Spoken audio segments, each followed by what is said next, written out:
What's up, Three Swings listeners? I just wanted to let you know that me, Rhea Butcher, your host, is going on a tiny little tour that is very spread out, but I have a bunch of dates coming up, and I thought maybe you would want to know about it. On Saturday, October 20th, I'm going to be headlining the 10,000 Laughs Festival in Minneapolis, Minnesota. And on the 27th of October, I'm going to be at the Benson Ball. And on Saturday, November 10th, and Sunday, November 11th, I will be at the Sacramento Comedy Spot. That's 2 shows on Saturday and 1 show on Sunday. And then in January of 2019, on Saturday the 19th, I will be at Mississippi Studios. That show's very close to being sold out, so buy your tickets now. And on Sunday, the 20th of January, I will be in Seattle, Washington at the Crocodile Cafe. So come on out to one of those shows, and I'm adding new shows every moment, as soon as possible, putting it together. So if you want to shout the state at me, you don't need to, because I'm probably going to be there sometime soon. You can find the tickets at rheabutcher.com/live dates and also Googling these things. Thank you so much, and I cannot wait to see you. Forever. Dog.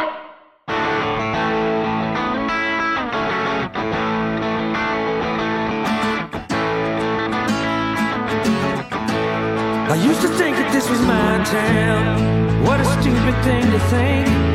I hear you biting off a breakdown. I myself am on the brink. I used to want to be a real man. I don't know what that even means. What's up, 3Bs? What's up, Diamond Dogs? What's up, Athletic Gerbils? It's Rhea Butcher, the host of this show, Three Swings. How's everybody doing? It's a tough time these days, which seems like something I say pretty much all the time. I hope everybody's taking care of themselves. I have found lately that the internet is not a great place to be. I was doing really well not being on it too much, and then this Kavanaugh stuff really pulled me back in. And then I just got really pulled back in, and then, there's some shitty people on the internet.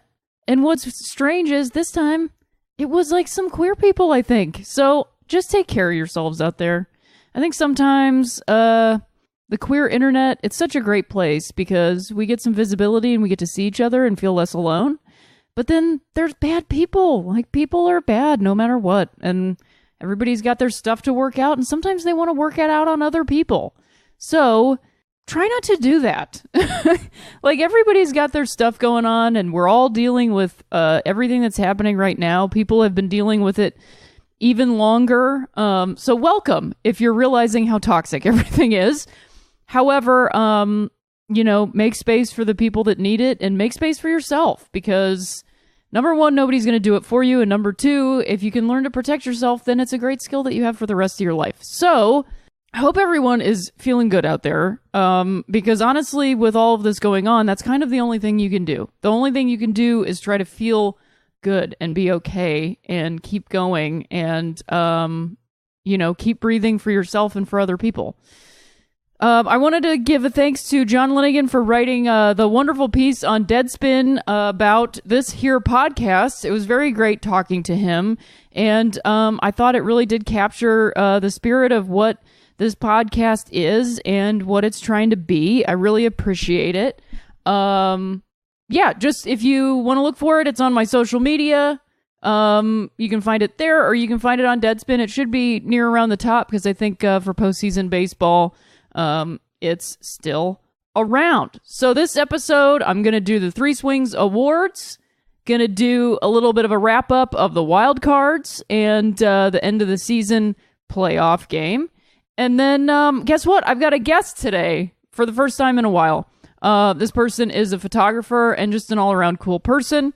Going to have A.W. Klass on the show, here to talk about their experience playing baseball and their split fandom between, you guessed it, the Athletics and the Yankees. Wow. Strange one, huh? We'll get into it after this.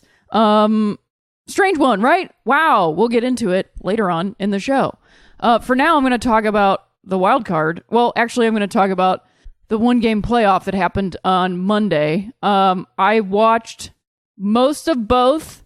Pretty wild. I did say on the internet, which I'm going to just stop doing because it's stupid, that I thought it was exciting that we had a 2-game playoff and stopped trying to change baseball. And someone corrected me to say that changes to baseball are what created this. I mean, look, we have to make, my point was, I was trying to say that I mean changes to pace of play. Like, yes, there's always going to be scheduling changes and all of that stuff. And, like, I don't super want to get into the weeds of it because, like, does anybody want me to get into the weeds of that? I don't think so. You wouldn't be. I don't know. It seems like a not fun. But it was exciting for, like, the season to come down to one game. I mean, it just is. And, like, if one of my teams was in it. So, yeah, I enjoyed it. I thought it was interesting and wild. And so the Brewers played at Wrigley versus the Cubs, and then they ended up winning that game, which was pretty deflating, I think, for the Cubs. They really wanted to win that game, I think, and then they just didn't. Their offense did get really, really quiet. There was something like 40 games that they only scored like one run, and won by that one run, which that's a lot of games. That's a lot of games. They weren't the Cubs that they used to be. And I think I'll just go right into the wild card game for this one and then go backwards to the other wild card game. So they played the Rockies for the wild card game the very next night, which the Dodgers beat the Rockies for their one-game playoff. So the Dodgers won their 6th straight NL West division title. The Rockies still have not won an NL West division title. I think it will happen in the next 5 years, I would probably say, if not before. So then the Rockies, who had played when they got to Chicago in 3 different time zones in 3 days. They had just been on the West Coast, and then they flew to the Central Coast. So I for sure, like, I thought I wanted the Rockies to win, but I also thought, like, man, they have an uphill battle. They also they sent their best pitcher out, and the Dodgers kind of beat them up, and their morale's going to be low, and they're going to be really tired, and the Cubs are at Wrigley. It's just, that's a lot of things. But I was pulling for the Rockies to win, and then they ended up winning, and that was a nutso game. A nutso game. 13 innings, longest game at Wrigley, and the Cubs lost. I think, and I didn't get to watch everything because I literally went and hosted a stand-up show in the middle of that game, and it was still going when I was done. But I really think that, I talk a lot about managers and manager decisions and then basing their decisions on iPads and matchups as opposed to the game that's happening in front of them. And I really do think that Joe Madden made a really bad decision pulling John Lester in the 6th. 9 strikeouts in 6 innings in a 1-game playoff. I don't know how much of his decision was based on matchups and how much of his decision was based on saving John Lester for later, but the latter you shouldn't do at all because it's the wild card, and it's also John Lester. He will come out and do whatever you need him to do when he comes back around. Like, he just will. That's why you have John Lester and you don't have Jake Arrieta anymore. You kept John Lester for this very game, and then you didn't leave him in. Like, honestly, John Lester should have pitched 9 innings. You can fight me on that, but I think that is what should have happened. The Cubs have been sort of limping down the stretch, not hitting well. Chris Bryant still clearly hurt. He couldn't catch up to Kyle Freeland's fastball. And I'd be remiss if I didn't mention Addison Russell and the impact on the clubhouse. Addison Russell did get a 40-game suspension, which is retroactive to September 21st, after his former wife wrote another blog post about his physical, verbal, and emotional abuse that she suffered during their marriage. This is something that came up before. It's been an issue that has dogged him or dogged them, and they haven't really. I mean, I just think, look, I don't want to point the finger too hard at the Cubs specifically because it's a baseball-wide problem. And forgive my use of dogged. I don't know. I realize now after I said that it seems weird, and I feel like that sounded like I'm siding with him, and I'm not. It's an issue that's been around because it happened. So that's why the issue's still around, because these guys and this league and this whole thing and this culture want to try to brush these things under the rug and like just have the MLB quote investigate and then hand down a suspension, and then they act like, oh, he served his time like he was in jail or something. That's not whatever happens. Like, honestly, these guys probably just are in their houses watching TV and then they go back to work. Like, it's not, these things are not being handled in a way that's transparent. It's private. It's always concealed. We never know what's going on. And I was saying yesterday that, you know, the MLB has 2 suspensions that happen often. And one is for PEDs, performance enhancing drugs. And then the other is it's domestic violence, child abuse, and sexual abuse law, or whatever you want to call it. Those 2 suspensions are handed out often. And if you get caught with PEDs in your system, you get a suspension. It's 80 games, which is almost half the season, and you're disqualified for the postseason. However, if you are caught for, a domestic violence issue, the suspension rate varies, and it's all conducted by the MLB, and the maximum of 8 is 80 days, I think, and you can still play in the postseason. So to me, and Theo Epstein talked about this yesterday or the day before, after the wild card, he talked about this, that prevention is something that we need to focus on more and maybe haven't been focusing on enough. And I agree with him. If you know that the only thing that's going to happen to you is a suspension and you can still play in the postseason, that's going to affect how it affects these guys. Like, you should know that if this happens, you can't play. And honestly, I think I speak for many of us when I say, if you hit another human being, especially another human being that you claim to care about, love, have in your life, all these, have children with, anything like that, if you hit them, assault them, abuse them in any way, I honestly think you shouldn't be allowed to play baseball anymore. I just don't. I agree with the Astros that a year ago, when they saw videotape evidence of their prospect beating his girlfriend in the stairwell of a stadium, that he shouldn't be able to pick up a baseball and play professionally ever again. I think that is true. And unfortunately, my point I was trying to get to with the drugs versus abuse issue is that you can test a player for drugs in their system, and you can have conclusive evidence, quote, evidence, on paper that says there are drugs in this guy's system. However, when we're talking about abuse, and this relates to the Kavanaugh of it all, if the situation is literally 2 people in a house by themselves, something happens, one person goes to the police and says, this happened to me, that is the only evidence that you have, unless there are marks on that person's face. And even then, people will still say, well, we don't know because nobody was there. No one was there. There are only 2 witnesses, the person that did it and the person that was hurt. And so everyone will wedge in between those 2 things and turn it into sides. Whereas with drugs, it's like very cut and dry for everybody. But to me, the drugs issue isn't cut and dry because none of us have access. We have no idea what, first of all, the MLB tests players of color at a much higher rate than it does white players. And like, people are like, is that true? How has Bryce Harper not gotten caught for PEDs, and how has Mike Trout not gotten caught? Like, look at these guys. These are not normal human beings, and this is not how you look just working out regularly. It's ridiculous. Like, it's absolutely ridiculous. The only guys that get pinged for PEDs are literally players of color. Literally. So I think there's an issue here. I also think these guys have all these people attending to them, sticking them with things, giving them things. Like, not all these guys went to college. Not all these guys even have like full, like, it just, I don't think that it's fair.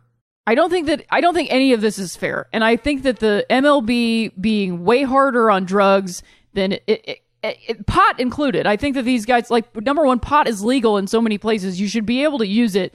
They're hurting themselves every day to play the sport. They should be able to use something that gives them a small amount of comfort. I feel that way for all sports. And 2, then domestic violence is somehow something that's like, well, this is a big gray area and we're not sure. That is worse.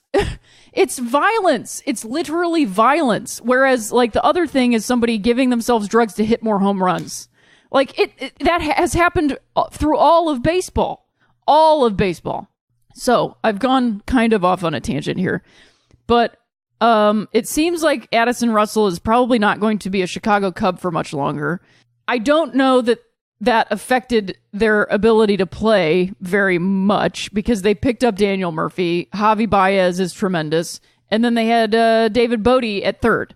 So anyway, I think that Major League Baseball has a lot of work to do in terms of domestic violence. It's a big issue. It's been near constant this season. Stephen Wright, Roberto Osuna, Addison Russell, and there's at least 2 or 3 more that are not coming to my mind right now because I try to keep them out of my mind because it sucks. Familia, Riaz, like all these guys are still playing baseball. They're all still playing baseball. And Chapman, which brings me to my point about the Cubs. Now, I don't want to rub this in too much. The Rockies beat the Cubs. The Cubs have been eliminated from the postseason. I highly doubt that Cubs fans thought this was going to happen. Last season, they got knocked out of the NLCS. This season, they didn't even make it to the NLDS. And a lot of them were pretty shocked, I think. And a lot of them were talking about winning in 2016. And I'm just going to say, look, I'm happy for you. Glad you got a World Series. Took 108 years. Number one, you shouldn't have put the GOAT on the ring. I've been doing a lot of meditation. I've been changing a lot of perspective. I don't really believe in superstition and good luck anymore. But at the same time, I'm still a baseball fan. And I think that when you have not won a World Series in 108 years, and you have a curse that you have pointed to say this is part of why we haven't won the World Series, and then you win a World Series and you immediately invoke that curse again, you literally etch it on to the reminder that you won the World Series. You kind of invite some weird shit. I mean, Chris Bryant rolled his ankle last season. Now he has shoulder problems. I just think it's not, I wouldn't have done it. Personally, I wouldn't have done it. I think it's kind of ridiculous. And like, yikes. Everybody was talking about how they were going to be this dynasty. I actually think like something that we didn't talk about, and we probably will now in retrospect, the Cubs kind of got lucky. I don't know if anybody remembers, but Cleveland lost 1 game on the way to the 2016 World Series. They lost 1 postseason game before they got to the World Series.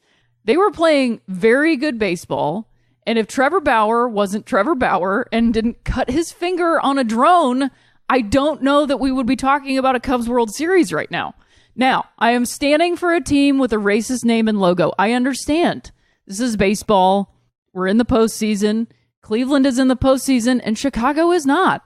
So that's just something to bring up. I think that Joe Maddon made a lot of mistakes in the World Series, and he just had a deeper bench. They also had Aroldis Chapman.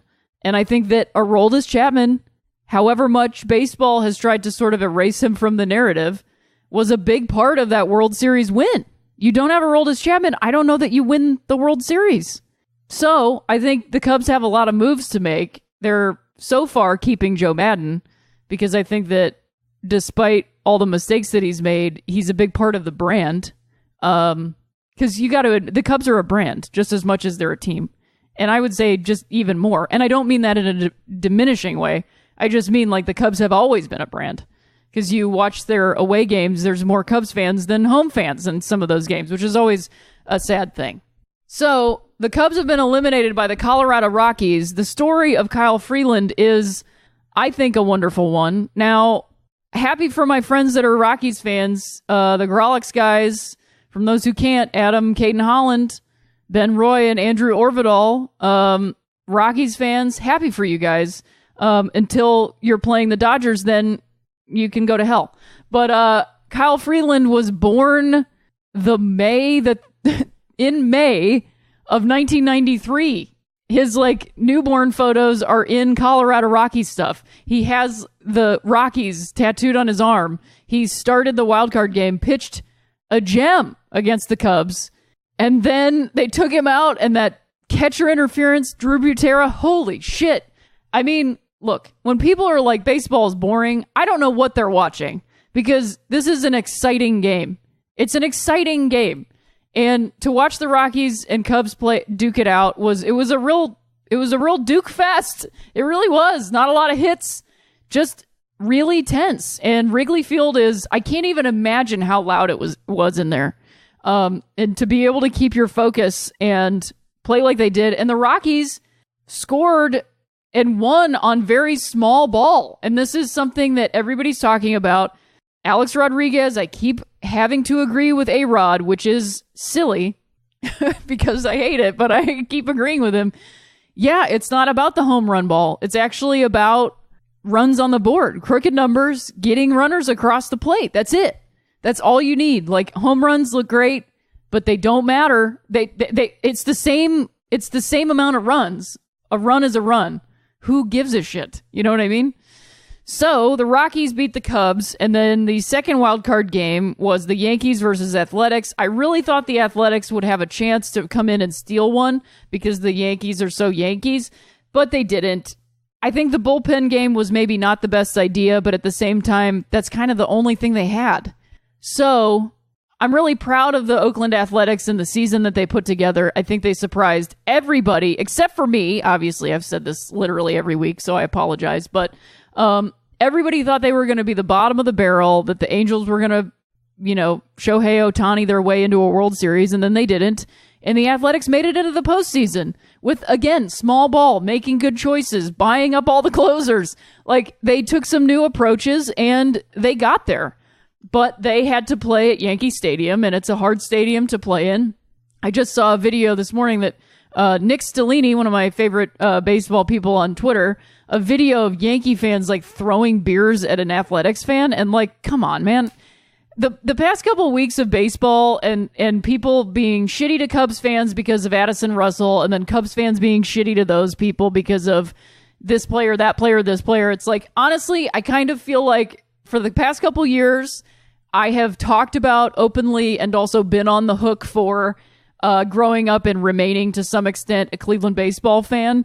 And it kind of feels like everybody is a Cleveland baseball fan now at this point. Like, there's no team that is free from this bullshit. Because if you're not looking at this season, then if you look at any season before this, there's bullshit. Because it's America, and America is bullshit. So that's kind of why I like baseball, because it's reflective of all of our bullshit. And you can point to this team and that team and this team and that team, but everybody's responsible. We all are pretty responsible. We are. There are different levels of responsibility, but everybody exists in this country, and we're all participating in it. So we're all pretty responsible. White people way more responsible for the bullshit that's happening in this country. Not going to say that that's where it's not equal. Like I said, we're not all equally responsible, but we are all responsible. And I think that was disgusting of those Yankee fans, and I don't expect much different from Yankee fans. This is why I was so shocked last year when everybody was like jumping on some Yankee bandwagon, like, oh, look at this fun. They're still the Yankees. They're still the Yankees. Come on. Just gross. So congratulations to the A's on what an amazing season. The Yankees are going to play Boston, and the Rockies are going to play the Brewers, and we're going to take a break real quick, and I will preview those matchups plus the NL matchups. That's weird. I said the NL. It doesn't matter. I'll preview those. Then we'll get into some Three Swings awards for the season, and then we'll talk to my friend A.W. Klass right after that.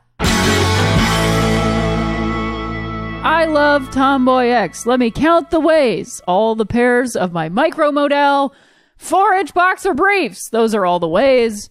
I love wearing their underwear, and you should wear them too. You need underwear with more frills than function, and underwear that your mom got you to fem you up. You got to throw that in the trash or donate it, but I don't know. Maybe don't donate underwear. I'm not sure. Buy some underwear for other people. Buy Tomboy X for other people. Donate it. Buy some for yourself, and get you some underwear that's made to fit you and how you see yourself. They've got bikinis, briefs, boxer briefs, trunks, and boy shorts, soft bras, racerback bras in everyday basic colors, fun seasonal prints, and also brilliant colors. And all options come in extra small to 4X. So regardless of where you fall on the size or gender spectrum, Tomboy X offers amazing underwear that anybody feels comfortable in. So go to tomboyx.com/baseball and check out their special bundles and pack pricing. And Three Swings listeners get an extra 15% off with code BASEBALL. Again, that's code BASEBALL for an extra 15% off. So ditch whatever you're wearing for a pair of Tomboy X underwear. Go to tomboyx.com/baseball. All right, we're back. I'm going to give you a little preview of the NLDSs and the ALDSs. So let's start with the Milwaukee Brewers with the home field advantage. and the Colorado Rockies visiting. It starts Thursday, so this will have already happened by the time you listen to this. So I'm going to make a prediction. My predictions have been wrong. I did call last time that the Rockies would get knocked out. I was wrong, and I will say that I knew I was wrong when I said it. I was basing that off of the wrong shit, and I did know it was the Cardinals, but for some reason I didn't say Cardinals. You don't have to believe me, because those words didn't come out of my mouth, and I could be lying, but I'm not. But you don't have to believe me. So, the head-to-head matchup from this season is Milwaukee has won the season series 5-2. The Rockies' Game 1 starter is Antonio Senzatella, and Craig Counsell still hasn't decided who will throw the first pitch Thursday in Game 1. And it looks like he's probably going to go with a bullpen game. And like I said, Counsell announced Wednesday that the series opener will be a bullpen day for the Brewers, and it likely won't be the only time he turns to, quote, Johnny Holstaff, thank you, Brett, during what the team hopes is a long playoff run. I am curious to see how these bullpen games turn out, especially when you are the Brewers, who have a good bullpen. Dave Roberts famously last season showed off his full bullpen really early, and we all know how that played out. I don't agree with these choices. I might be old school in that way. I don't know. I personally think that pitch counts and, pulling your starters throughout the season can be a good approach for the health of the player, obviously, because we have stories like Fernando Valenzuela, who pitched way too many complete games, and his career was cut short, essentially, from that. However, I think that there are benefits to allowing your starters to go deeper into games, throw complete games once every, 5 starts or something like that. I said a couple episodes ago, Rich Hill was throwing a really great game like a month or so ago. He was looking really good, and then they pulled him in 6, as usual. And his exit interview was, I wasn't feeling my breaking ball. Now, from the broadcast, it looked like he was, but to him, he wasn't. That would be a game that I would want to leave my guy in so he could work that out. He's pitching a great game. It's a game they need to win. They're already winning it. He's feeling it. He's not putting anybody on base. He's not looking bad. Stretch him out a little bit. Let him have the mental game to figure out his grip, his release point, all that's arm slot. Like, let them figure it out. I think that, managers are too protective. And then that brings me to the bullpen game where, and you could see it last night with the Athletics, there's no rhythm. You think about the rhythm of the hitter. Okay, well, they can't get into a rhythm because they're seeing a new pitcher every at bat, basically. But at the same time, those pitchers are not getting into the rhythm of the game, and you got to count on them all having a steady heartbeat, and they can't. They can't. So I actually think that Colorado has the advantage here. If they're going to put a starter in and leave them in for at least 6 versus the Brewers going for, 7 guys, I think the Rockies have a great chance of winning this game. Also, they finally got some rest. They've been playing away. They just beat the Cubs at Wrigley Field. The Brewers also just beat the Cubs at Wrigley Field, but that was a couple days ago. I actually think the Rockies have the advantage here. I think Nolan Arenado hits again. I think you see a couple homers. I mean, I could be wrong. I'm kind of pulling for the Brewers because I like small market teams, and they're not any of my rivals. So, unfortunately, I got to go with, I want the Brewers to win because I don't want Kenley Jansen to go to Colorado, number 1. And number 2, small market, they're not my rival. However, I'm happy for the Rockies. I'm always going to be happy for a team that hasn't gotten there. And so the Brewers are the same. I'm not trying to start any fights with anybody. Pretty excited about all these teams except for the Yankees because they're the Yankees. So, whatever. So that's what I think for the Brewers versus Rockies. I think Rockies have the slight edge in this matchup. I think it's going to be, I think we're looking at a 5-7 game here. Somewhere around that score. That's what I'm thinking. Then we have the LA Dodgers versus the Atlanta team. The team from Atlanta. LA has won this season series 5-2. The Dodgers game 1 starter is Ryu, And the Atlanta Game 1 starter is Mike Foltynewicz, who almost threw a perfect game in his last outing. So this should be a rubber match. I think it's going to be like a 3-2 game. And I think the Dodgers take this first one. I think the Dodgers have an edge here because they've been there before. I think Atlanta has... I'm not sure who takes the series, but the Dodgers have been there before. They're hungry for it. I think Atlanta is too. They have a lot of young talent. I think they're going to be shaky in this first game, similar to how the Astros were in Game 1 of the World Series. Doesn't mean that I think the Dodgers... I'm just saying, I'm only talking about Game 1. I'm not talking about the series. I'm talking about Game 1. Once I see a game, then I can tell you who I think is going to win the matchup. But if I had to pick out of the two NLDS series, I'm going to say what I want to happen is the Dodgers to beat Atlanta. What I think will happen is Atlanta beats the Dodgers. What I want to happen will be the Brewers beating the Rockies. What I think will happen is the Rockies beating the Brewers. I'm probably wrong on all... well, I'm not wrong on what I want to happen, but whatever. So I just think that the Dodgers have Dave Roberts working against them. That's the problem. I love that team. They got a lot of good pieces. They got a lot of good parts, but their rotation isn't what it used to be. The bullpen isn't what it used to be. And their lineup isn't what it used to be. Corey Seager is a big loss, but Justin Turner is hitting again. As long as they stop trying to hit home runs every at-bat, they might have a good chance. But that's the problem. They try to hit home runs every at-bat. But I will say, look, it's a bit of a toss-up with the Dodgers in Atlanta because I think the youth of Atlanta is a blessing and a curse. And the Dodgers have been there before. They've been here 6 times. And so they lost the World Series last year. They've got a chip on their shoulder. Let's see. Who's going to be a hero?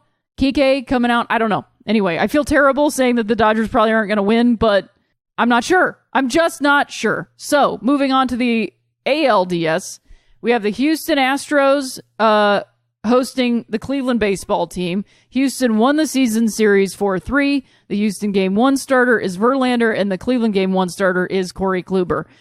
Now, most people would think, the Astros are going to sweep this series. I don't think they're going to sweep, and I actually think Cleveland has a good chance because Cleveland is being completely ignored like they always are, and they have 4 starters with 200-plus Ks. Corey Kluber isn't even their best pitcher this year. They have Mike Clevenger, Trevor Bauer, and Carlos Carrasco, and then their 5th starter is kind of a toss-up, so we'll see.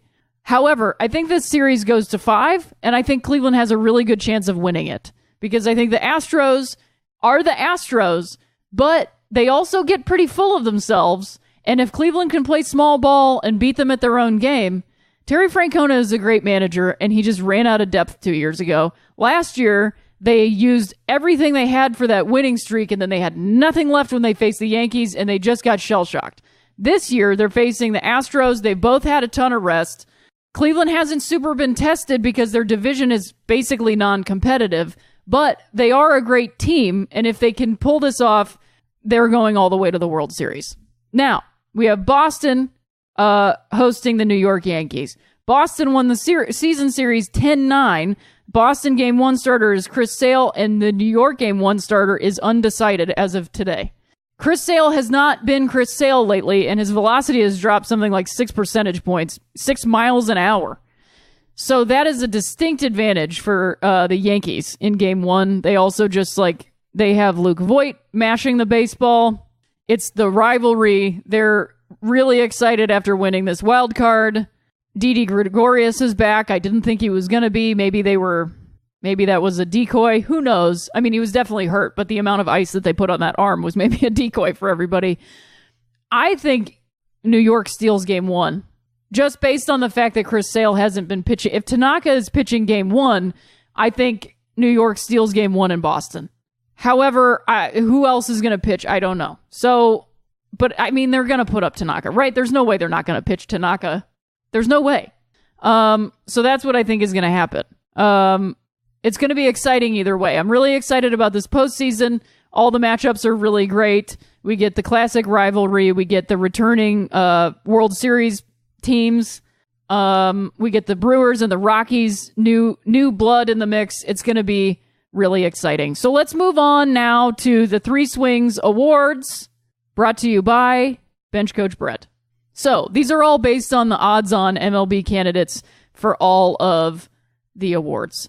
The NL MVP is essentially between Christian Yelich of Milwaukee, Javi Baez of Chicago, and Nolan Arenado of the Rockies. And I'm going to go with Christian Yelich on this one. I'm sorry. I love Javi Baez. I really do, despite the fact that he's a Cub.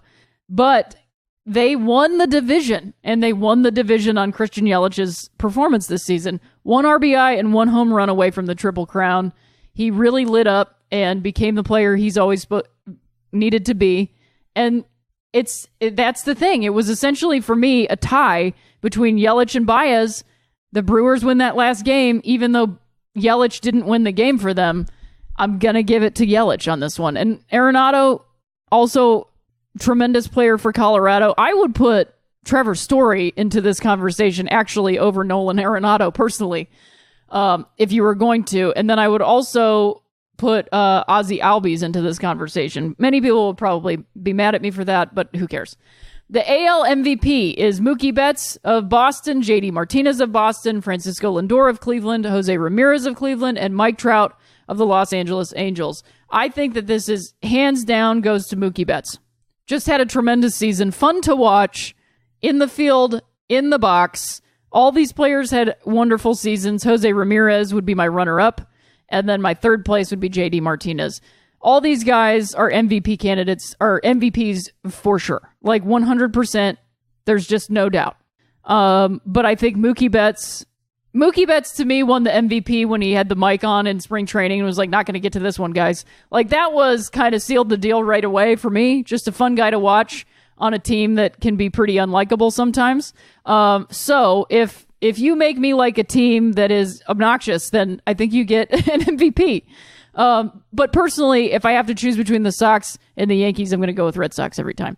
The NL Cy Young is between Jacob deGrom of the New York Mets, Max Scherzer of the Washington Nationals, and Aaron Nola of the Phillies. And I am going to go with Jacob deGrom. It doesn't matter how many wins you have. What a pitching performance for an abysmal team. He had an MVP season, most valuable player. It's about, now, I just am going to argue with myself. Yelich wins the MVP because the Brewers take the last game from the Cubs. The Mets had a terrible season, but Jacob deGrom didn't. Aaron Nola pitched really well. His team let him down almost every time. It's a hard decision. Max Scherzer, another tremendous performance. It's pretty difficult, but I would also put Mike Fultonowicz in this conversation also, because he had a great surprise season. But I'm going to go with Jacob deGrom because he pitched really well this year. The AL Cy Young is between Blake Snell of the Tampa Bay Rays, Justin Verlander of the Houston Astros, Corey Kluber of Cleveland, and Chris Sale of Boston. And I'm going to go with Blake Snell. Blake Snell helped me get into third place in my fantasy baseball league. Also, by the way, I won my categories fantasy baseball league. I don't know how. I gave up on 1 week, and then I just kept trying. So somehow I won my stats categories league out of nowhere. But Blake Snell, for sure, 20 wins, tremendous performance on a team that in the second half played really great baseball. And I'm really excited to see the Tampa Bay Rays next year. If they, can get their shit together on opening day and play like they did after the All-Star break for the whole season, then we're going to have an exciting AL East. So I look forward to that. The NL Manager of the Year, Brian Snitker of Atlanta, Bud Black of Colorado, and Craig Counsell of Milwaukee. I'm going to go with Bud Black of Colorado. I think he deployed his starters, his bullpen, and his lineup very well every game. And I think that even though they lost their last division game, they rode an 8-game win streak into it. And I think he took a team that was getting closer and closer and got them to where they needed to be. So I'm going to go with Bud Black on that one. But all great managers in all three of them. The AL Manager of the Year, Bob Melvin of Oakland, Kevin Cash of the Tampa Bay Rays, Alex Cora of Boston, AJ Hinch of Houston, and Aaron Boone of the Yankees. I'm going to go with Bob Melvin of the Oakland Athletics. No one, except for this here host right here, thought that the Oakland Athletics were going to do what they did this year. And they did it with Bob Melvin. Bob Melvin did it, helped them do it. He saw the talent that he had on his team. Lowest payroll in baseball. And they made it to the postseason. So I'm giving it to Bob Melvin. Hands down, hands down. The NL Rookie of the Year is between Ronald Acuna Jr. of Atlanta, Juan Soto of Washington, Harrison Bader of St. Louis, and Jack Flaherty of St. Louis. And I'm going to go to Ronald Acuna Jr. of Atlanta. It's a pretty good tie between Juan Soto and Ronald, but I just liked what I was seeing from Acuna, and he lived up to expectations, so that's who I'm going to give it to. In the AL Rookie of the Year, our last award is between Shohei Ohtani of the Los Angeles Angels, Miguel Andujar of the New York Yankees, and Gleyber Torres of the New York Yankees. And I'm going to, despite his glove being not what it should be, Miguel Andujar for breaking some Yankee records for doubles and for hits and for RBI and all kinds of stuff. Just going to give it to him because you come out, you have a season like that, you're going to get it. So, a couple more awards before we get to our guest interview. The Women's Baseball Pitcher of the Year goes to Ayami Soto. Widely regarded as the best female pitcher in the world, Soto solidified that title with a dominant performance in Japan's 6-0 win over Taiwan in the 2018 World Cup Finals. Sato was named World Cup MVP for an unprecedented third time. Congratulations, Ayami Sato.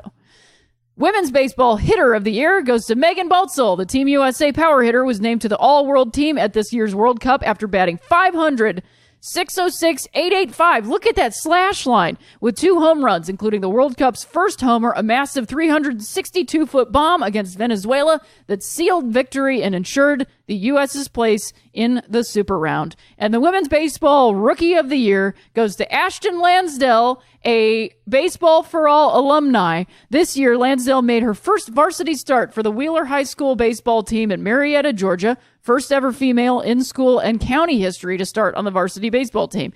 And she was selected to play on the USA national team in the World Cup. At 17 years old, she was the youngest player on the team. Side note, Lansdell is from bench coach Brett's hometown of Marietta, Georgia. He didn't go to Wheeler, though. He went to rival high school, Lassiter. So, congratulations to all of those Women's Baseball Award winners from 3 Swings. We love you. I cannot wait to keep watching you play baseball, and we're going to keep talking about you. Bench coach Brett gave me some extra awards. Best walk-up song of 2018. I'm going to go with mine, which my new one is going to be Whip It by Devo. So that's my best walk-up song of 2018. Play of the year 2018 so far is going to be, look, it's not in the regular season, but I have a full-time job right now that's very all over the place, so I didn't have time to collect my actual notes on this. So what's coming to my mind is Trevor Story's snag at shortstop in the wild card game. That is my play of the year. That is what kept them in the postseason. Most memorable baseball moment of 2018, I would have to say the Women's World Cup. Just in general, getting to watch women play baseball was pretty fucking amazing. Most regrettable baseball moment of 2018, I would say it has to be all of the domestic violence issues. My favorite team of 2018, which can't be LA or Cleveland. My favorite team of 2018 that isn't LA or Cleveland is the Tampa Bay Rays. I've talked about the Athletics so much on here. You guys know how much I love them. But I actually really loved watching the Tampa Bay Rays play baseball. So that was a ton of fun. I am very much looking forward to next season. And I'm very much looking forward to this postseason. I'm excited. I'm going to try to give you updates after games. So look for some mini episodes. This is exciting. And we will be right back after this with an interview with a guest, A.W. Klass. All right, Three Swings listeners, guess what? I have a guest today. It's been years, absolute decades and years since I've had a guest, but I'm really excited. Today I have photographer and all-around wonderful human being, A.W. Klass, on the show. A.W., thank you for being here. Oh my God, hi. Thank you for having me. Absolutely. I think that you haven't been on a podcast before. Is that true? Yeah, that's true. This is my very first time. Yeah. Right in there. Yeah. There you go. Oh, there it is. Yeah, there it is. We want to hear your beautiful voice. Otherwise, you're not really on the podcast. Yeah, appreciate Well, it. I feel great for being the first podcast that you've ever been on. Yeah, I feel like this is the perfect one for Great. me too. That's very nice. Yeah. It's a perfect game. So I wanted to have you on because we started talking briefly via the internet about baseball fandom, growing up with it, all that stuff. And you also are sort of a split fan between the Yankees and the A's. Yeah. So which thing do you want to talk about first, your fandom or your experience with baseball? I feel like it would make sense to talk about my experience first because Great. that built that into the fandom. Yeah, So there you go. I think chronology. that's absolutely right. So you grew up playing baseball. Correct. Yeah, my entire childhood. Yeah. Yeah, so this was Little League, and where was this at? It started with T-ball in upstate New York, Great. and then that went into Little League in the south suburbs of Chicago. Oh, Yeah. I see. I see. What were your teams that you were on? I think my first team was the Tigers. Nice. That was my first one. And then, I was on the Tigers for a few years because that coach really liked me. Nice. So yeah, he drafted me a few times. I can't. How funny would it be to be an adult and have like an actual draft board my of God. like children? This could also go dark very quickly, but great. I mean, this person was a great coach because I feel like great coaches are so few and far between. No, it's true. Yeah, he was very understanding and very like he taught with like positivity. Wow. Yeah, Shocking. very rare. Yeah. Yeah. It's like, oh, this works. Interesting. right. Yeah, and so like it was a very good experience. He was a good coach and he just had fun with it and he let you have fun with it. And I was just like, wow, okay. Wow. Yeah. Holy shit. That's a big surprise. Groundbreaking. Yeah. It really is. It really is. Because I feel like, well, football, but I never had any access to football, so I never really experienced it. But like, it just seems like, especially men, I don't know that many women coaches that have done this, but I've had bad women coaches, where they're like taking out something that they didn't get to do, or Right. like they Exactly. want to push somebody further than they got or whatever. So that's Yeah, really the vicarious wonderful. living. Yeah, exactly. So what position did you play? Well, I started off. They tried to make me a pitcher at first, and it's funny because I did have like one exceptional game, and then like a bunch of them called me Little Carrie Wood.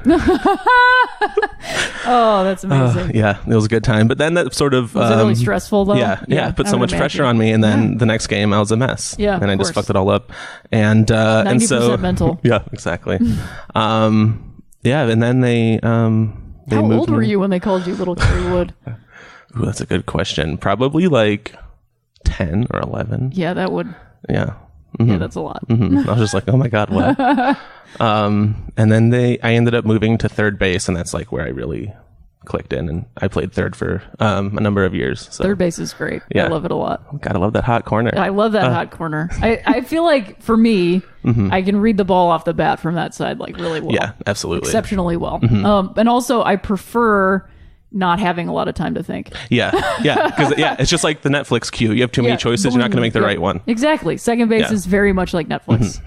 Exactly. I love playing second base because you get a lot of weird plays and you're kind of an outfielder. Yeah. But I prefer fielding third. But my definitely. arm isn't what it used to be. So Same. yeah. Brutal. Just a bunch of old third basemen on this podcast. So you how old were you when you stopped playing? How long did you I play till? played up until my freshman year of high school. Oh wow. So I was like, I think 13. Yeah. And what led you to not play anymore?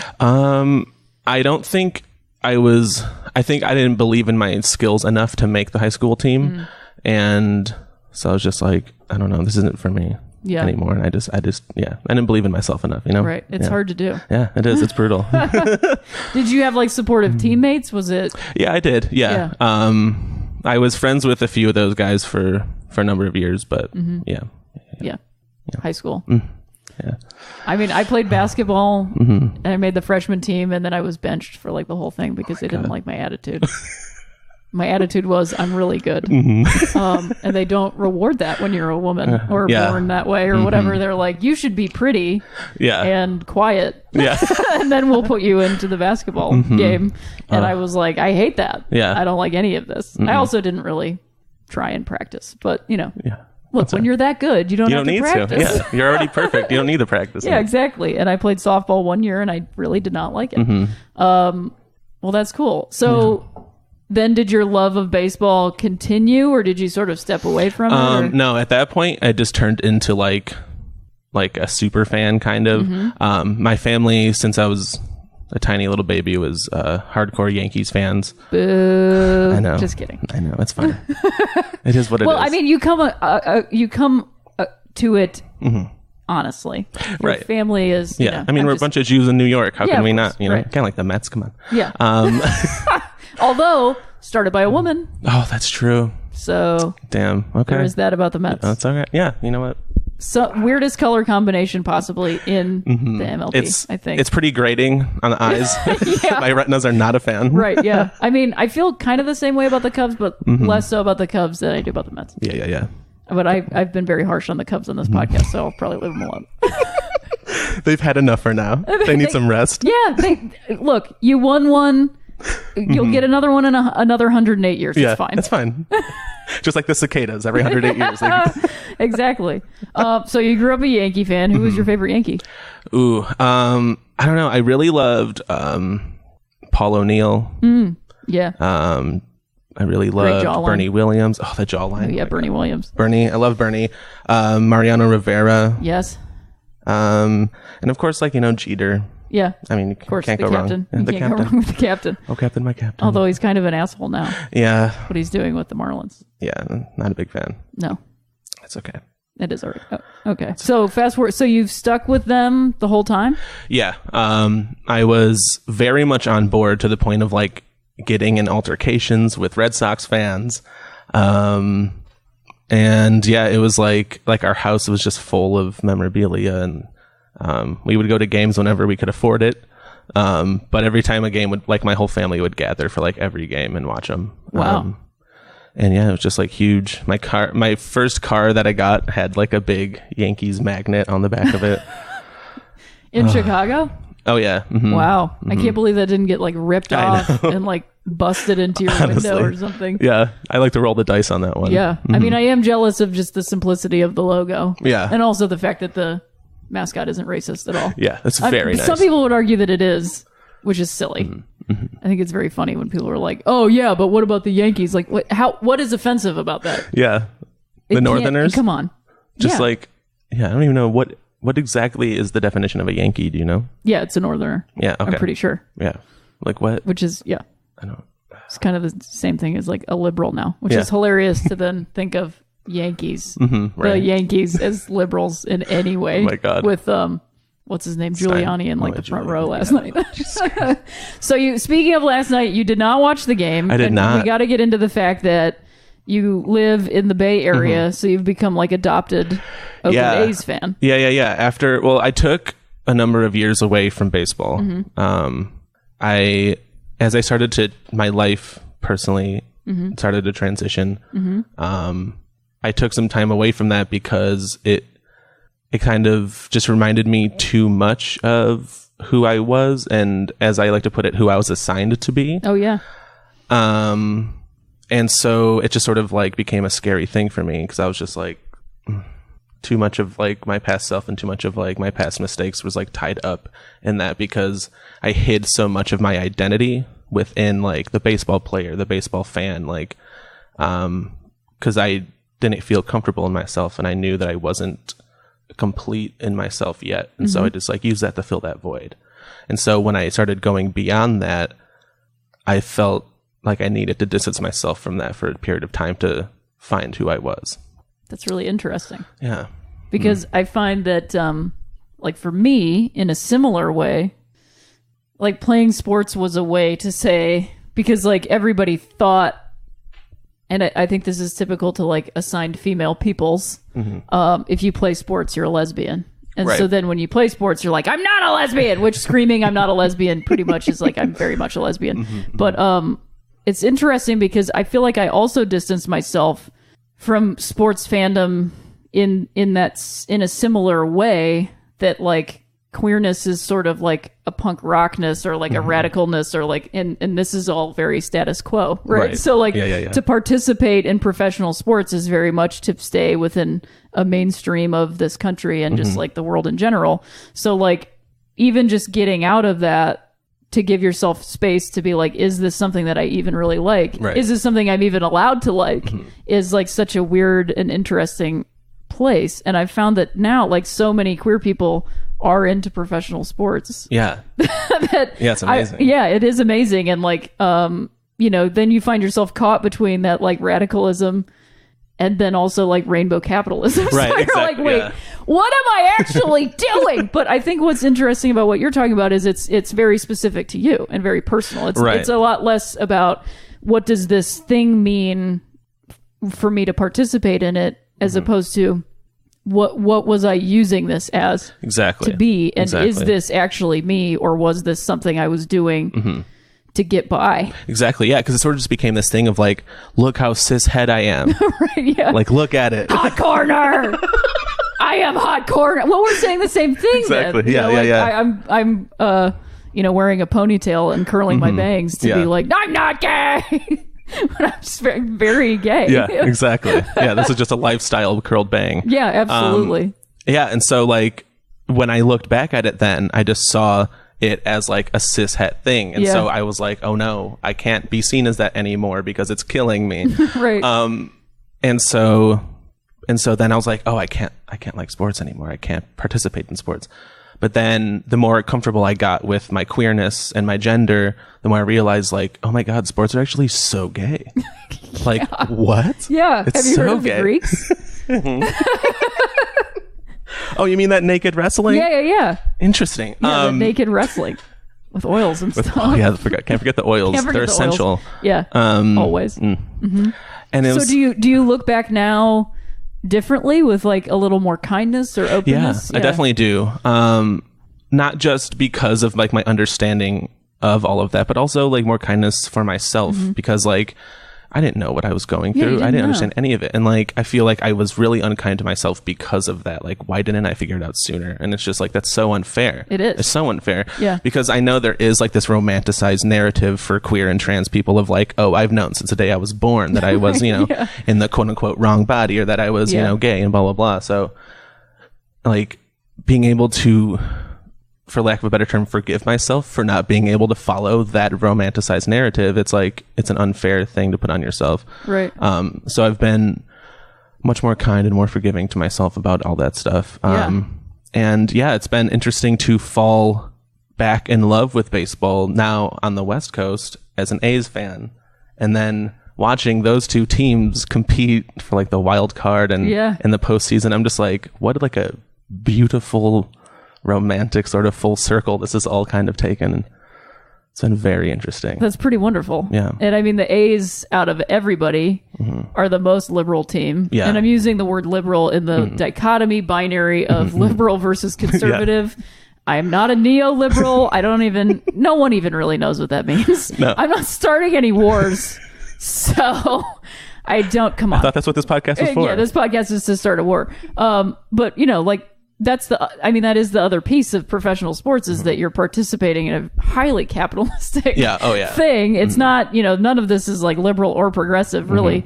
But they do have like the most liberal front office in terms of ownership and executives. Because baseball is highly Republican. I mean, so is basically everything but the NBA.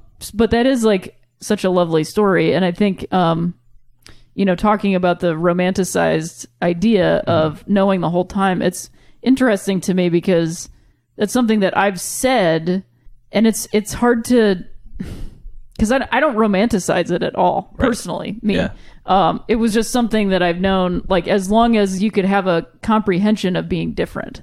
It's like being different. It's not, I had no idea what any of it meant, because you don't know. Like you're saying, you go play sports because you're like, well, this will make me fit in. Like your whole life is like, I just don't want to get picked off. Basically. Exactly. Yeah. I just want to lay in the cut. Picked off base. I just want to be safe. Like, no safe spaces except you're safe on base. But yeah, I think I question often, daily, should we be infiltrating and taking up these spaces, or should we be creating our own spaces separately?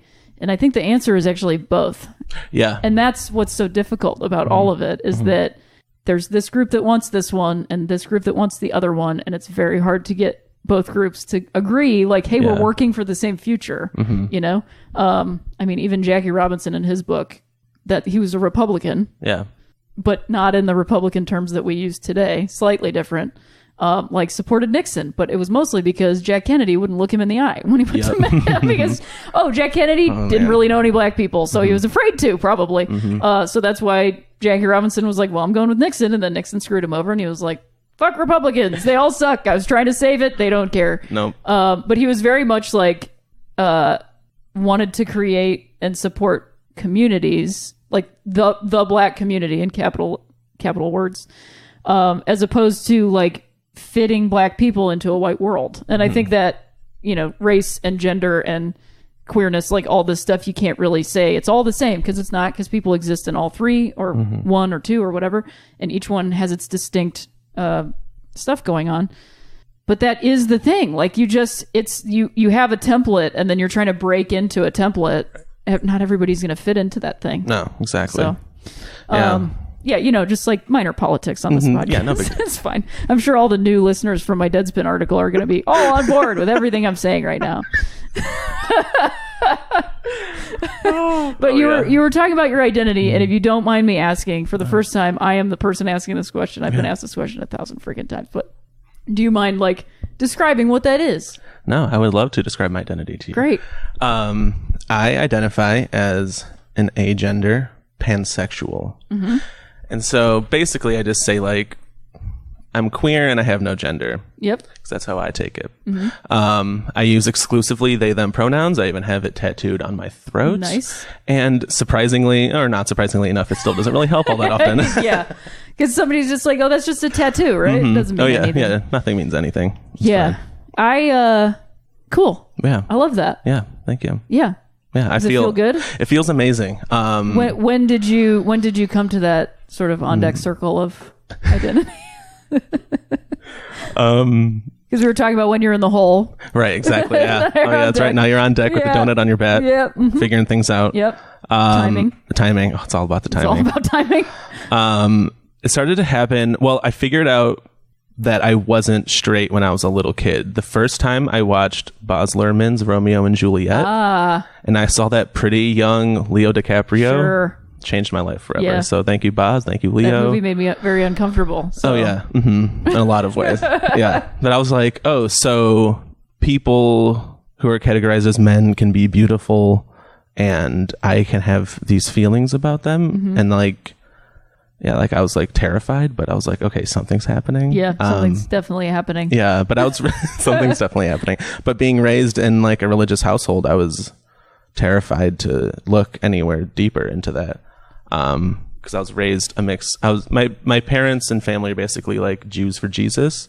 Wow. Yeah. Okay. So I celebrated like Jewish holidays with my grandfather, and like he would run us through everything, and like I really loved that. But then we'd also celebrate like Easter and Christmas, and interesting. Yeah. It was very interesting, and like although my parents with a dash of paganism in it was just a dash, but it's accidental paganism. Yeah, just a little sprinkle of pagan dust on top. Whoopsie, we adopted this. It's fine. Yeah, it's all good. And so yeah, it just like it was scary. Like my parents are like very loving people, but you know, when you're a kid, you're brought to church all the time, every week, and even in both religions. You went to church too? Yeah, we went to church. Wow. I only went to temple like I think a couple of times. I did used to have this like purple silk yarmulke, so I'm like, I don't know how my parents didn't know I was queer. So I'm like, this is the yarmulke like Prince would wear. That's the fanciest. Yeah. Yeah. So like it was just you gotta get some black lace on that thing. Oh my god. You know what I mean? Yeah. Okay. That's all we need. Just some black lace. Just some black lace. Roses in the front, guy. So yeah, it was just like being brought to church all the time and hearing about how like gays are evil and going to hell. I was just like, I can't have feelings about anyone other than like the gender that's quote opposite mine, and like otherwise I'm going to hell. And like, you know, I believed in God and I was terrified of that. And so I was too scared to look any deeper into my sexuality at that point. And so I just sort of like stewed in like this awfulness for years and years. Yeah. And then when I was like in my early 20s is when I first was like getting a real grasp on that and was like, okay, I know I'm at least like not straight, but I just have to figure out what exactly that means. And then the more I figured out about that, the more I figured out about my gender and started really working on that. And then like I came out as queer when I was like, I think around 24, 25, but it was more like quiet and less, loud. Sure. But then a few years after that, I started figuring things out about my gender and I could afford therapy at that time. Nice. So that was a nice plus. Sure. And so that helped me a lot too. And then, I came out about my gender in like my mid 20s, and great. It's all just been an interesting, ever evolving road since then. Yeah, absolutely. I found that, I don't know, like I recently said that I was non-binary, and a lot of people really liked that, which was good. Cause I'm happy when, somebody, cause that's the whole point of visibility, is like, it's about you, but it's also about other people. I feel like, not that I'm some hero or something. I just think, we're each being visible in our jobs and at, wherever on the street, safety in numbers and all that. But then at the same time, then there's other people that want to tell you what that means for you. Yep. And I found a sort of rejection from certain, like, I would say sects of lesbians. And I found that a bunch of people started to feel this way because of these people, that like the word lesbian is bad now. And I was like, no way, this is not happening. Yeah, no, because I spent like my whole life being like, oh, lesbian, oh, I'm not that. Like, no, you're not going to do this again. I'm not going to let you do it again. So like, just by saying non-binary, I could no longer be something. And like, I spent most of my life just listening to what you were just saying. I think as queer people, as homos, as gays, as lesbians, whatever the fuck you want to call yourself. Also, by the way, like, I like using the word queer also, because I feel like then it's just one word that says everybody. Yeah. It fits like straight trans people, trans lesbians, like it fits everybody. Yeah. And there's also people that are very angry about that, which is like, look, I don't want to tell anybody what they can and can't be angry about, but at a certain point, we got to just get on board with each other. And we've been calling each other queer since like the 90s. And that was the point, was for everybody to be, we're here, we're queer, get used to it. So like, it's not new. Right. Everybody thinks everything's new because they just found it. It's a bunch of Christopher Columbuses walking around on the internet. Anyway, I got very distracted. But the whole point is that I don't think anybody, especially people within that community, get to tell you what you aren't. Yeah. And that's like, for sure. Identity is so specific and unique and also pliable and flexible. And I see us as like, we're trees, man, to be Katharine Hepburn about it. But like we are, like you look at a tree, it grows for its life cycle. It gets bigger and bigger and you have rings of experience. Like we are the same person, an ageless spirit with a body that's changing. Like, why does it bother you? Yeah, it's just like, I'm saying I'm this thing and now you're going to tell me what I'm not. Right. Yeah, it's like because we've all been raised in this society where everything is put into like these very cut and dry boxes. Everything's in like these very specific categories. It's like even when we break out of those, we then go and find other ones because that's what we feel comfortable with. That's what we're used to. And so people, like so many people have such a hard time breaking out and like allowing things to be fluid or to flow freely or just like not be what they're used to. Yeah. Because I think a lot of people sort of bristle at the idea of like gender is fluid. Right. And I think now, again, I'm not going to say this is just how I see it. For me, saying that like gender is fluid or sexuality is fluid is not necessarily saying that a person is flowing through change at every moment. I think that is true. No human being is static. Like nothing in the world is static. Everything's moving around at an atomic level. But what I think that really means is your understanding of it should be, because there's not one thing that applies to everybody. Yeah. Like it can, but it also doesn't. Right. So to be like, well, this has to be like this and this has to be like this is to look very black and white. Yes, no, like everything. There's millions of people on this planet, billions even. Like nothing, not one thing fits it. And all of this relates to baseball in that people get angry at me. Like this person on Instagram last year got mad at me because I was rooting for the Dodgers and had thrown out a first pitch for the A's. Like, yeah, I get it. There's a rivalry and stuff. And like we latch onto those things because it defines us and it helps us understand our world and everything. But it helps you understand your world. And once you start telling me I'm wrong for going to a Dodger game and being excited, you have a serious problem. Yeah, like I'm no, not exactly. I'm actually not the problem. Yeah. And like you should look at what that means to you. Yeah. You know? And like I mean, we're still like people still think bush lesbians are weird. Yeah. It's and it's just 2018. It's shocking to me. It's shocking. And what people don't understand when it comes to like literally every aspect of life is that their experience is not a universal experience. Right. And so to assume everyone to have the same feelings and thoughts and actions as you is just, it makes zero sense. And it's so wonderful when you find those similarities and those overlaps, but you can't find them if you believe everything to be universal. Exactly. And to be open to a different experience, however slightly different, is how you actually expand your own life and understanding and transcend these boundaries. Anyways, this is a baseball podcast. So baseball, yeah. So baseball. Baseball's my gender. But yeah, I mean, hello, universal. Everybody at this table. I mean, it pretty much is. Yeah, that's true. But I like a lot of different versions of baseball. You know? I mean, I play in this league and like I am hanging out with these like cis hetero men. At least as far as I can tell, you know, how they identify.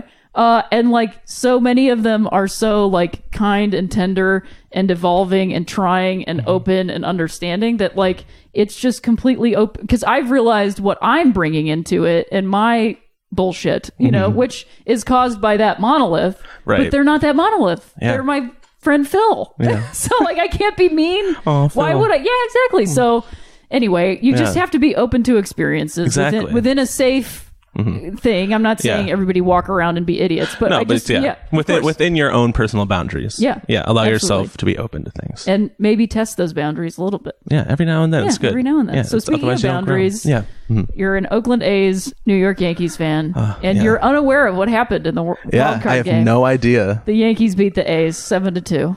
Oh, it was sad, but also like the A's beat all expectations. Yeah. Nobody but me thought this was going to happen. And it did. And you went to some A's games, right? I did. I went to it was I think the game before they clinched their spot in the playoffs. Awesome. Yeah, it was really great. Yeah, I went with my housemate and my friend For your / her birthday, girlfriend. right? Yeah, it's for my birthday. Yeah, it was the day Happy before my birthday. Thank you so much. They won, right? They did. They won did great. on your birthday. Yeah, it was a great. They won on a walk-off wild pitch. Oh, nice. That was great. That's fun. Yeah. A walk-off is always fun. Oh, never a bad time. I mean, the only thing better than a walk-off wild pitch is a walk-off balk. I found. Because you're that's like, the wait, ultimate. what? Yeah. Yay! Because nobody can see it. That's a rarest gem. It is. I love that stadium because it reminds me of the 80s. Oh yeah. And some of it is like literally duct taped time together. capsule. Yeah, it super is. It's real hard to get into. You go through a line to get your ticket, and then you go through a line to go into the stadium, then you go through another line, and there's like old men yelling at you with canes. And, it's and I felt like we were going through like the loading dock in the back, and I'm like, I don't know, should we be here? Yeah. Like, I'm bringing peanuts for you guys. I don't understand. So are you going to keep watching the postseason since the Yankees are still in it? You going to be cheering Yankees? Yeah, I mean, I might not cheer for them, but I'll just be sort of like nodding off to the side, like I'm proud of you for doing it. But do you have a favorite Yankee this year? No, I don't really know them anymore. You know, right? You know, we like broke up, didn't talk for a few years, and then now it's sort of like distant. Yeah, right. You're watching just them from supportive. Afar. Yeah, don't want to get too close. Yeah. I get it. You need your space. Yeah, thank you. Yeah. Well, AW, this is wonderful talking to you. Thanks so much for being on the podcast. Thank you. This has been the best. It's been such a pleasure. Great. You did a wonderful job on your first time on a podcast. I really appreciate that. Yeah, Hopefully absolutely. I can do more. Yeah. I'd love to have you back. Hell yeah, please. Great. Well, yeah, what's your favorite baseball movie? Ooh, Bull Durham is really good, but I mean, yeah. I think I have to go with Angels in the Outfield. Ooh. I think I have to go with that. And one of the main reasons is because after we saw that movie. We are different ages. Yeah. We are different aged human beings. Aged humans. Yeah. One of my favorite reasons why is because my older brother and I made a pact to actually call each other when the Angels finally won the pennant, and we did. Nice. And it was great. That's cool. Yeah. I like stuff like that. Yeah. Baseball. Baseball is so great. It's good. It can be so terrible, but it can be so wonderful. It can. And I'm glad that I'm loving it again. Yeah. It's kind of fun to love it again. Yeah, it is. You get your heart broken, let like myself hardcore, right. but sometimes it's fun to be heartbroken. That's true. I don't know. Yeah. I said that and then immediately did not agree with it. I saw it on your face. It's yeah, okay. Absolutely. Well, this is wonderful, AW. Thank you. Have a wonderful day. Thank you. You too. You're the best. Thank you. Wasn't that just a wonderful interview with AW Klass? Just a wonderful human being. It's so great to talk about baseball with everybody. So, I'm recording this outro after some games have happened. My initial, I was wrong. Look, hey, it's going to happen. It's the postseason. Brewers edge the Rockies in extras, and the Dodgers are up 4-0 right now. So, I was wrong. Always happy to be proven wrong. We'll see how this bears out for the evening. Looking forward to the ALDS tomorrow or today, whenever you're listening to this. And look, if you like the show, tell one person about it. Let them know about it. Spread the word. Let's make this movement happen, right? All I want to do is just have more conversations about the things we love and get in here. You know what I mean? I don't want to get rid of other people. I just want everybody to have enough space to talk about the things they love. That's it. So tell your friends to tell their friends. Subscribe if you can. Rate, review on iTunes. Listen on Spotify. Listen on Stitcher. Tell people about it. Tweet it. I really, really, really, really appreciate it. Let me know if you want merch to happen. I would love to do that. I'm thinking about some ideas. If there's something you would like to have made, go ahead and tweet it at me. I'm at Rhea Butcher, RHEABUTCHER on Twitter. Follow us at 3 Swings Pod on Twitter and on Instagram. Send me some rosin bags. You can send me baseball ones. You can send me life ones. Don't really care. I'm into it. Send me whatever you want. Well, not whatever you want. Be nice. And as always, if you liked it, you liked it.